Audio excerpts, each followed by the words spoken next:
back once again to Asia Cup Special. हम ये बात कर रहे थे कि इनफॉर्म प्लेयर ऊपर से हमने उनकी जल्दी आउट कर दिए थे, लेकिन उसके बाद फिर राजापक्षा ने शानदार इनिंग्स खेली। अभी तक 44 रन बना चुके हैं। In fact make that 45 of 32 balls. जितनी तारीफ की जाए इनकी कम है राजापक्षा की। नीचे से आकर प्रेशर लगा हुआ था। श्रीलंका की प्लानिंग की भी तारीफ बनती है यहाँ पर। नहीं, मैं तो ये पहले भी कहा था कि श्रीलंका है ना सारों से अच्छी क्रिकेट खेली है एशिया कप में। वो इसलिए कि जो इनका प्लान था ना कि जी ये अपना रिदम को ब्रेक नहीं करते कि आउट हो जाए तो उस चीज का प्रेशर नहीं लेते। हालांकि जिस तरह पाकिस्तान ने प्रेशर डाल दिया था कि जी 60 से पहले 5 आउट कर दिए थे, उसके बाद है ना इस पोजीशन में आना ये बड़ी जबरदस्त बात है। और ये कि जी इन्होंने अपना गेम नहीं चेंज किया। अगर ये राजापक्षे खड़ा रहा, इसने अपने स्ट्रोक्स खेलने हैं, ये स्ट्रोक्स नहीं रोकते। बेशक इनकी 2 विकेटें और भी गिर जाती ना तो इन्होंने अपने स्ट्रोक्स नहीं खेलने थे। तो ये मेरे ख्याल में कि जी श्रीलंका की बैटिंग की जितनी तारीफ की जाए, और ये बॉलिंग में भी अपने इसी तरह ही खेलते। जो रोल इनको दिया जाता है ना बॉलर्स को, ये उसी पे ना बॉलिंग भी करते हैं। तो जब हालांकि जिस टाइम ये पहला मैच अफगानिस्तान से हारे थे तो हम इनको कहीं भी कंसीडर नहीं कर रहे थे कि जी ये कोई बड़ी अच्छी टीम है। हमने कहा हो सकता है ये सेकंड राउंड में ना जाए, लेकिन उसके बाद से जिस तरह इन्होंने क्रिकेट खेली है तो बड़ी जबरदस्त इन्होंने अमेजिंग क्रिकेट खेली है कि जी सारी टीमों के अगेंस्ट है ना ये जिस तरह खेले हैं बहुत जबरदस्त। ये स्टाइल ऑफ प्ले भी लेकिन सिकंदर हर किसी को सूट करता नहीं है। जिस तरह आके बात कर रहे थे कि टेक्निकली बड़े स्ट्रॉन्ग प्लेयर है इनके पास नंबर 4, 5, 6 पे, तो उस लिहाज से तो ठीक दानिश रिदम के साथ खेला जाता है ना cricket.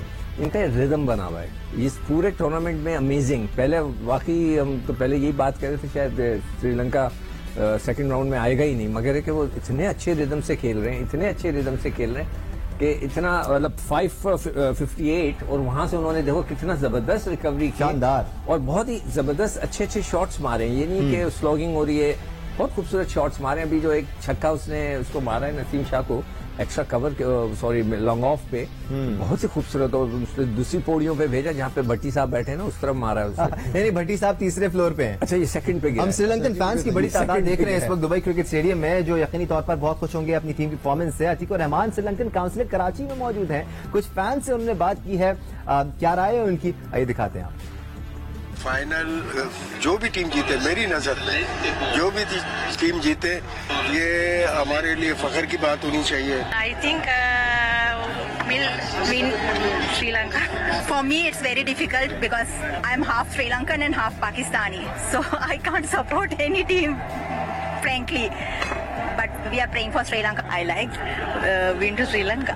140, 150 enough. We will try bowling attack. They were giving a good fight at the beginning, so but maybe after losing the toss, they might have a slight negative mindset. But inshallah, we'll hope they might give a good fight to Pakistan as well. Sri Lanka's bowling lineup is pretty strong, so Pakistan's batting lineup is equally strong. It's a very tough situation for Sri Lanka. I think they have to score until 140. So we still have a high hope because we have a good team, we have a good side which they showcased a lot of talents throughout the matches. Pakistan is a very strong team, and in the current situation, it's very hard to predict where it will go and what will happen. But we have still very hope. We'll see. How match goes. Sri Lankan consulate में बड़े knowledgeable cricket fan से बात कर रहे थे। अतीक रहमान, अपनी bowling को अच्छी तरह समझते हैं ये फैंस?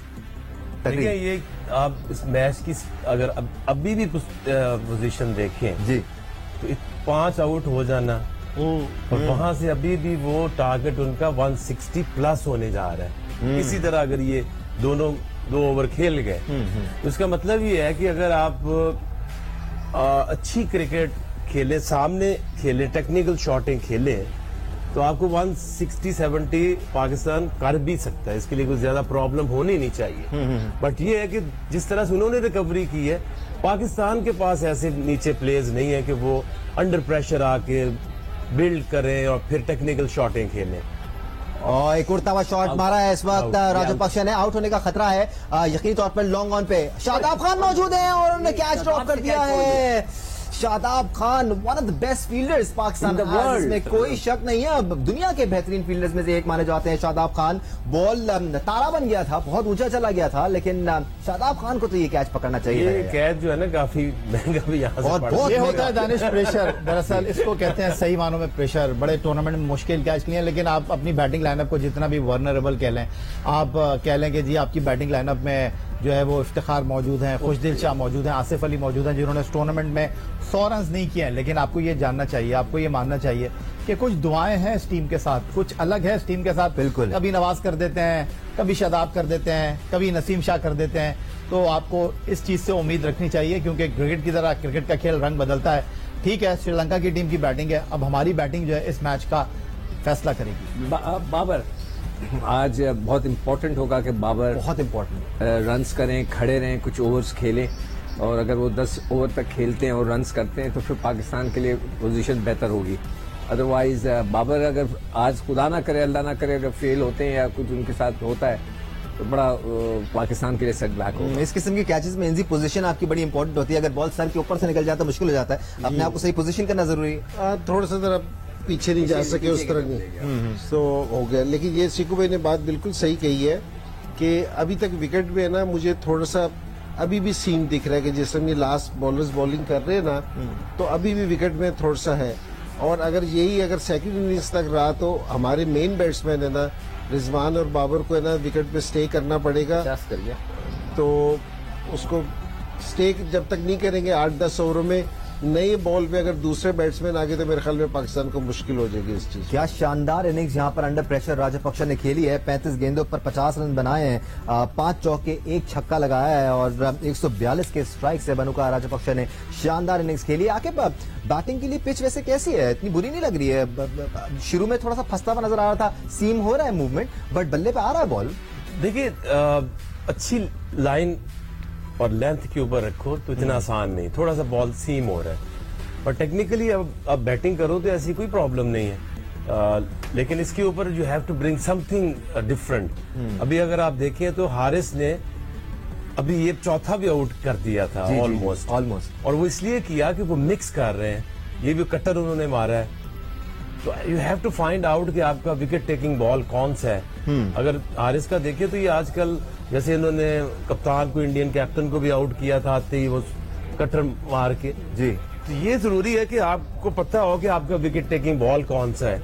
बट ये अब ये फाइनल वाला स्कोर वो बनाने जा रहे हैं, बिल्कुल चाहे फ्लैट पिच हो, कुछ भी हो, 160 प्लस 170 के पास रन होंगे तो जो फाइनल का एक प्रेशर होता है वो आपके लिए फिर आपको ऊपर से पार्टनरशिप बड़ी जरूरी है। वरना ये जो आपके मिनी ऑलराउंडर्स होते हैं इनके ऊपर प्रेशर पड़े एक तो फाइनल का, एक चेज करने का, तो वो खासा मुश्किल हो जाता है। यही हमने बड़े बड़े मैचेस में पाकिस्तान टीम की परफॉर्मेंसेस देखी हैं। एट टाइम्स हम इनको बिल्कुल राइट ऑफ कर देते हैं, लेकिन जब बड़ा मैच होता है, माजी में जो कुछ भी हुआ होता है, चाहे वो बुरी परफॉर्मेंसेस हो या फिर स्ट्रगल्स हो, वो सब एक तरफ हो जाती हैं। प्रोफेशनल्स उस बड़े मैच में उसी फ्रेम ऑफ माइंड में आ जाते हैं। They are tuned that way. देखिए आपके पास number 1 batsman ICC T20 number 1 और 2 रिजवान, और उसके बाद बाबर आजम नंबर 2 बैट्समैन है। तो अगर श्रीलंका की टीम यहाँ पर 160 करती है, 170 करती है, तो आपकी बैटिंग लाइनअप इस बात की अहलियत रखती है कि वो किस तरह फिनिश करते हैं। बिल्कुल एक अच्छी इनिंग ड्यू है आपके पास फखर जमान के ऊपर, वो भी जनाब पाकिस्तान सुपर लीग के बेस्ट बैट्समैन रहे सीजन 7 के। तो ठीक है, क्रिकेट का खेल है, फाइनल का अलग प्रेशर है, और इन तमाम चीजों के साथ पाकिस्तान की बैटिंग लाइनअप किस तरह परफॉर्म करती है, नहीं करेगी तो नतीजा आपके सामने है। मेरा ख्याल है आप बॉलर्स ने अपना बॉल कर दिया है, और पहले 50 रन जितने श्रीलंका के लिए मुश्किल थे, 100 रन उतने ही आसानी के साथ बने हैं। सही बात तो आपको ये सोचना चाहिए अगर इस पिच के ऊपर 58 for 5 के बाद श्रीलंका की टीम जो है वो कम बैक कर सकती है, तो फिर आपकी टीम जो इस बात की अहलियत रखती है। और पहले 50 रन बनाना श्रीलंका के लिए जितना मुश्किल था, लेट्स होप पाकिस्तान के लिए उतना ही आसान हो, क्योंकि वो 50 रन ही जो है उसमें थोड़ा सा हम स्ट्रगल करते हैं। आलिया, कंस्ट्रक्टिव क्रिटिसिज्म एक तरफ, वो तो हम करते ही रहते हैं, लेकिन यहाँ पर एक 60, 65, 70 भी बन जाता है। इस बात को मद्देनजर रखते हुए कि श्रीलंका की बॉलिंग लाइनअप तगड़ी है, we believe we can do it. Pakistan में पोटेंशियल तो है, हाँ परफॉर्म नहीं कर पाए वो अलग बात है, लेकिन इस टीम में पोटेंशियल है एक 75, 70, 80 चेस करने का। जी बिल्कुल है, क्यों नहीं है, हम क्यों गिव अप करें। वो अगलों ने 5 विकेट लूज करने के बाद जो है हिम्मत नहीं हारी, तो हम क्यों हारे। मगर ये बात जरूर है कि अगर आप डाइवर्स सिचुएशंस में कंडीशंस को समझ के बड़ा स्कोर करने की अहलियत रखते हैं, तो फिर आप बड़े प्लेयर हैं। यही हमने देखना है कि क्या हमारे दोनों ऊपर के जो टॉप के प्लेयर्स हैं, ओपनर्स, उन्होंने तो अपनी क्लास शो की हुई है।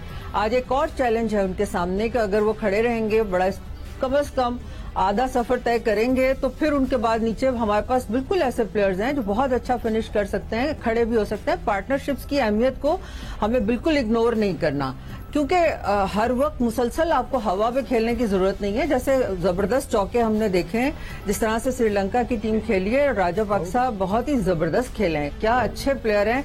पाकिस्तान के खिलाफ जब सीरीज थी तब भी ये बहुत इन्होंने इम्प्रेस किया था, और आज फिर देखें कि एक डिसेंट प्लेयर के तौर पे उन्होंने कितनी जबरदस्त इस वक्त परफॉर्मेंस। बिल्कुल आलिया, यहाँ पर एक और कैच ड्रॉप हुआ है, और ये पहली बार नहीं हुआ है एशिया कप में। देखा है कि दो प्लेयर्स एक साथ कैच पकड़ने आ जाए। आसिफ अली के हाथ में बॉल जा रहा था, it was an easy catch जिस पर कॉल होनी चाहिए थी। शादाब खान दूर से भागते हुए आए हैं, और ऐसा लग रहा है कि दोनों में कोलिजन भी हुआ। एक बार फिर बॉल टॉप एज लगा था, बहुत ऊपर चला गया था, डीप मिड विकेट पर खड़े हुए थे आसिफ अली, और स्क्वायर लेग से भागते हुए आ रहे थे शादाब खान। आसिफ अली के हाथ में बॉल आ रहा था। I doubt what Shadab Khan was doing. इंजी, क्या कॉल होती है? जी, कॉल करनी चाहिए थी, और मेरे ख्याल में दोनों हवा में देख रहे थे, दोनों को आइडिया ही नहीं हुआ कि जी क्या करना चाहिए, और छक्का हो गया। ये छक्का हो गया। ये क्रूशियल 6 रन है। ये 2 कैचेज है ना, ये पाकिस्तान को ना आखिर में जिस तरह हम स्कोर चेज कर रहे होंगे ना, तो जिस तरह इंडिया के मैच में भी जो फखर ने 2 मिसफील्ड की थी जी, वो 8 भारी पड़ी थी हमें, वो भारी हमें पड़नी शुरू हो गई थी, क्योंकि जिस टाइम हम देख रहे थे।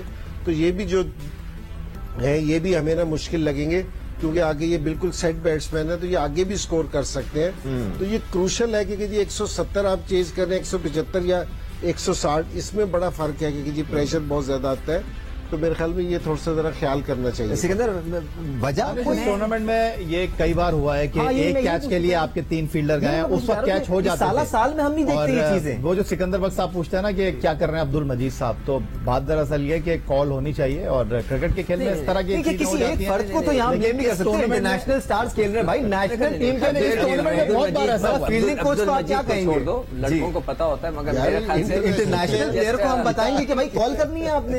स्कूल में जो चीज सीखी जाती है, हो सकता है वो हवा में देखते जा रहे हो, मगर ये कि उसको एक नजर ना, कॉल या इट्स माइंड, उसको आइडिया होना चाहिए कि ये लॉन्ग ऑन की तरफ जा रहा है, खुद ब खुद। आई कैंट बिलीव कि इंटरनेशनल प्लेयर्स के लिए हम ये डिस्कशन कर रहे हैं।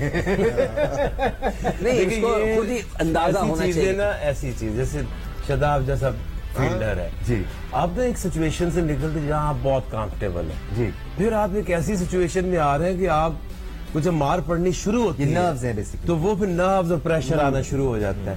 और ये भी वही है कि आप अवेयर नहीं है पूरी ग्राउंड में, दोनों ऊपर देख रहे हैं। जब भी आप कैच बाउंड्री की तरफ जाता है तो आप कम से कम अपनी बाउंड्री भी देखते हैं कि मैं कितना दूर हूँ, कितना पास। सही बात है, आप पोजीशन बिठाते हैं। या तो वो जो कैच ड्रॉप है उसके बाद वो ही wanted to take a catch, बस वो भाग गया पीछे बगैर देखे। मैं यही कह रहा हूँ कि इस टूर्नामेंट में पहली मर्तबा ऐसा नहीं हुआ है। इस टूर्नामेंट में तवातुर के साथ ऐसा होता रहा है। लास्ट मैच में भी हसन अली ने कैच किया था, इफ्तिखार उनसे टकरा कर निकल गए थे। तो आपको बात करनी चाहिए कि ये क्या हो रहा है, आपको कॉल करनी चाहिए जो कैच लेने के लिए जा रहा है। फखर जमान ने जो टकराव किया था फुजल शाह के साथ, उन्होंने कैच फिनिश कर लिया था। इससे पहले दोनों बार कैच हो गए थे। और ये भी आप अगर देखें तो आसिफ अली का सीधा कैच था उनके हाथ में था, जब उनसे टकराए आकर शादाब, तो गेंद बाहर चली गई।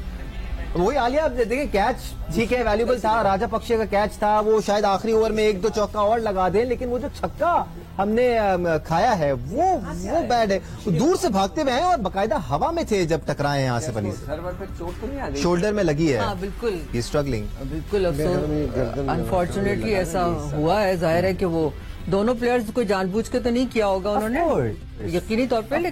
लेकिन इससे पहले जो बात थोड़ी डिस्कस करने वाली है वो ये है कि आपने बॉलिंग देखी हमारी।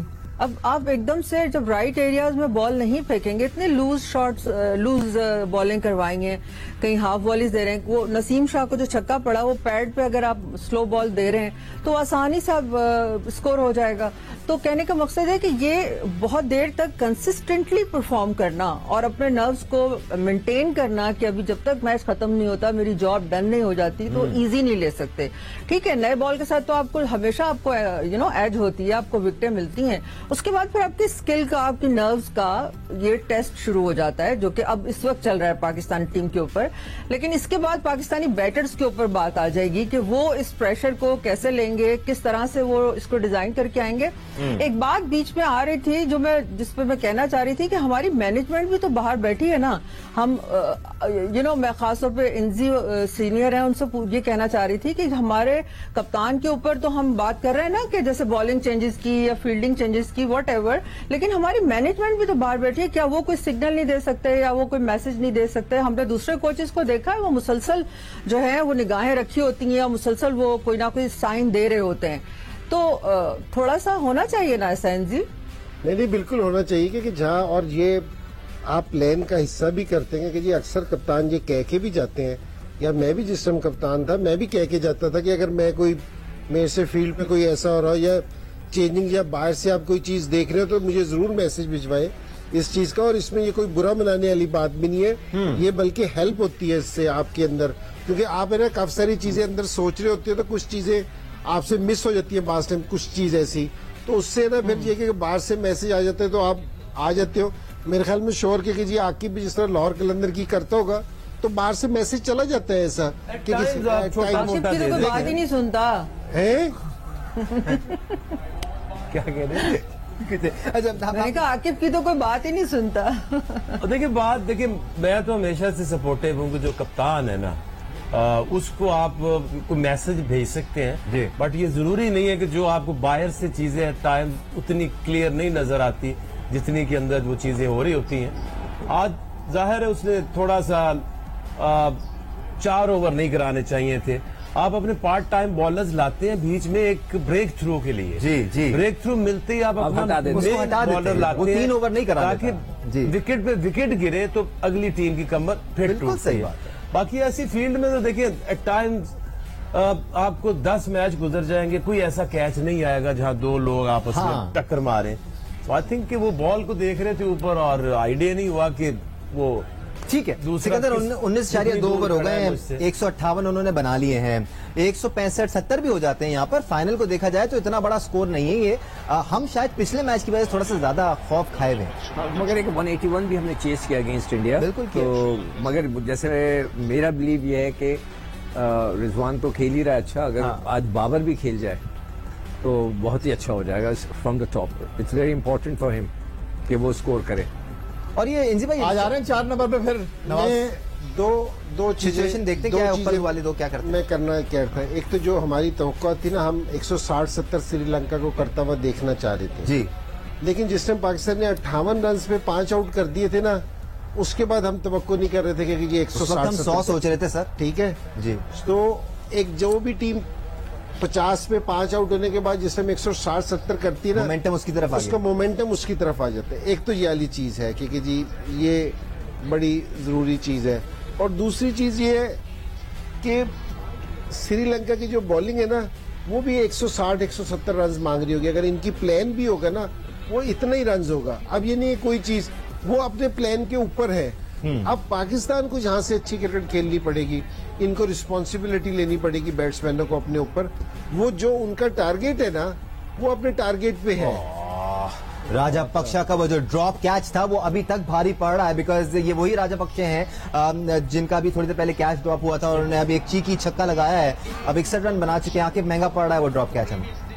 Part of the game, but महंगा तो पड़ रहा है डेफिनेटली। लेकिन ये इंतजाम ने जो बात की ना, ये जो असल में जो मोमेंटम होता है ना ये T20 क्रिकेट में जी, ये अगर चल पड़े ना तो पाकिस्तान ने उनको कोई 12-13 ओवर तक उसमें फंसा के रखा हुआ था। लेकिन गुड थिंग कि उन्होंने वहां से वो निकले और फिर आपको अपॉर्चुनिटीज 2 मिली हैं कि आप उनको आउट करते राजापक्षा को। तो ये जो अब 70 की तरफ स्कोर जा रहा है वो थोड़ा 55 पे रुक सकता था थोड़ा। और एंड में जब मैच खत्म होता है तो जब अंदर जाते हैं चेंज करके बैट्समैन वापस आते हैं तो वो मोमेंटम उस टीम के साथ जा रहा होता है। राइट, लास्ट बॉल और उसको उठाकर मारा है एक्स्ट्रा कवर के ऊपर से। 6 रन हासिल करेंगे। इनिंग्स का इख्तिताम भी छक्के के साथ किया है राजापक्षा ने। शानदार बैटिंग का मुजाहिरा Sri Lankan lower order batsman Rajapaksa की जानिब से, जिन्होंने जबरदस्त इनिंग्स खेली है। यहाँ पर 45 रन पर 71 रन की इनिंग्स और इसमें कुछ सपोर्ट पाकिस्तानी फील्डर्स ने भी किया, एक कैच भी उनका ड्रॉप हो, लेकिन उस वक्त तक राजपक्षा काफी डैमेज कर चुके थे। अपनी टीम के लिए आए थे खेलने के लिए जब उनकी टीम मुश्किलात से दो चार थी। 5 खिलाड़ी वापस पवेलियन लौट चुके थे। राजपक्षा ने उसी रफ्तार से रन किए जिस रफ्तार से पहले 3-4 बैट्समैन रन्स करते आ रहे थे। किसी बॉलर को राजपक्षा ने नहीं छोड़ा और इस तरह श्रीलंका ने पाकिस्तान को एक बहुत ही कंपैरेटिव 171 रन्स का टारगेट दिया है। 6 विकेटों के नुकसान पे श्रीलंकन टीम ने पहले खेलते हुए 170 रन बनाए थे। याद रहे पाकिस्तानी कप्तान बाबर आजम ने टॉस जीता था और पहले बॉलिंग करने का फैसला किया था। यहां श्रीलंका ने भरपूर फायदा उठाया इस दावत का। इवन दो श्रीलंका की विकेटें वक्तन फवक्तन गिरती रही, उसके बावजूद उनके रन बनाने की रफ्तार बिल्कुल कम नहीं हुई। इस तरह श्रीलंका ने पाकिस्तान को फाइनल मैच में एशियन चैंपियन बनने के लिए 171 रन का टारगेट दिया है। बस अब कुछ ही टाइम रह गया हमारे पास, लेकिन ये यहाँ पर ट्रांसमिशन का अख्ताम नहीं होगा। रात 10 बजे जब मैच अपने क्लाइमैक्स पे होगा, सैयद याहिया हुसैनी हमारे पूरे पैनल के साथ आपको ज्वाइन करेंगे और मैच के इख्तिताम की तरफ लेके जाएंगे। लेकिन इस वक्त की सूरत हाल ये है कि पाकिस्तान के लिए आज एक बार फिर हारिस रऊफ ने शानदार बॉलिंग की है, नसीम शाह ने शानदार बॉलिंग की है, लेकिन उससे ज्यादा शानदार बैटिंग श्रीलंका ने की है। क्या होने जा रहा है एनजी, चेस कर लेंगे हम? नहीं, इंशाल्लाह चेस बिल्कुल कर लेंगे और श्रीलंका को क्रेडिट जाता है जिस तरह उन्होंने बॉलिंग, जिस तरह उन्होंने बैटिंग की है, स्पेशली लास्ट 10 ओवरों में तो बड़ी जबरदस्त की है।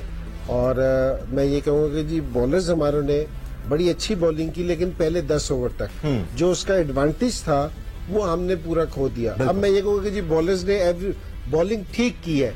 जो श्रीलंका, अगर हम पहले बैटिंग कर रहे होते ना, हमारे जहन में भी ये होता है कि हम 170 रन कर लें। जो उन्होंने अपना टारगेट पूरा कर लिया, बॉलर रोक नहीं सके हर सारी चीजों के बाद। अब पाकिस्तान को यहाँ से बैटिंग अच्छी करनी पड़ी। आके जीत रहे हैं। देखिए इस मैच में मुझे जो नजर आ रहा है, क्योंकि देखिए एक ड्रीम जो आप एक टारगेट सेट करते हैं ना, वो 180 होता है जी। लेकिन इस मैच में मुझे नजर आ रहा है कि Fakhar is a big player, match winner.